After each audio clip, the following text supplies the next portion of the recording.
Hi, if you're from Melbourne or certain other regions of Victoria, then you're probably already aware from Wednesday evening it will be mandatory to wear a face mask.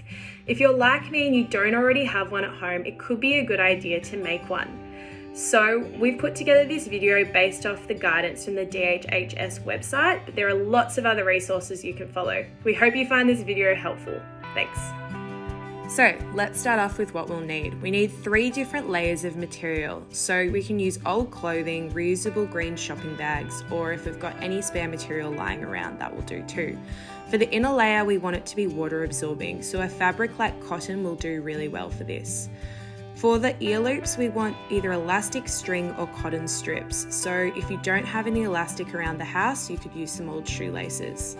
You'll also need either a sewing machine or a needle and thread to sew these masks. It's also important to note that you need to make sure that all the materials you're using are intact, don't have holes or are worn too thin. I also used a ruler, pen, scissors and pins.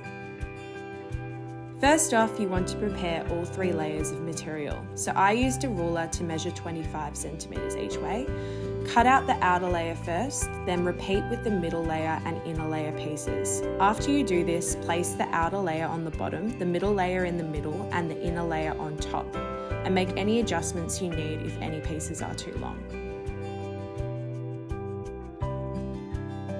With the inner layer of the mask facing up, you want to fold over 1 centimeter of the 3 pieces of material for the top and bottom edges.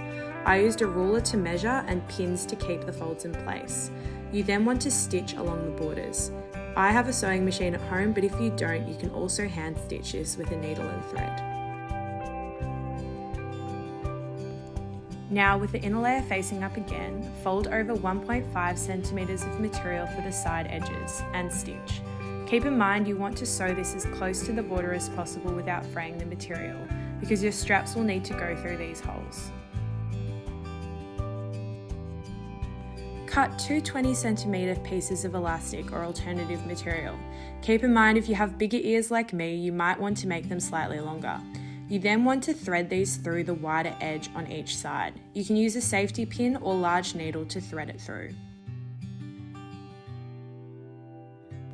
You then want to simply knot the ends tightly together or stitch them. You can gather the material around the elastic as well to make the mask fit better. Now you can put on the mask with the outer layer facing away from your face. Adjust the mask to make sure it fits tightly over your nose and mouth. While wearing and removing the mask, do not touch the outer layer. Wash your hands before putting your mask on and after taking it off. Remember, there are lots of different ways to make masks. This is just one, and there are lots of places you can buy them too. The most important thing is ensuring you are wearing one and staying protected. We hope you found this video helpful, and remember to stay safe.